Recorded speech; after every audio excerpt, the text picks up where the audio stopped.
it's Keely from Sell Beyond. Got a problem on Amazon and not sure where to turn? We're here to show you how to raise a ticket on Amazon.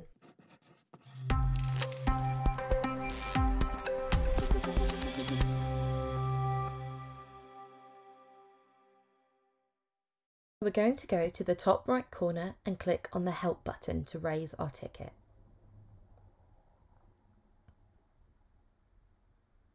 We want to scroll all the way down to Get Support and just click on that one there. We want to click on Selling on Amazon.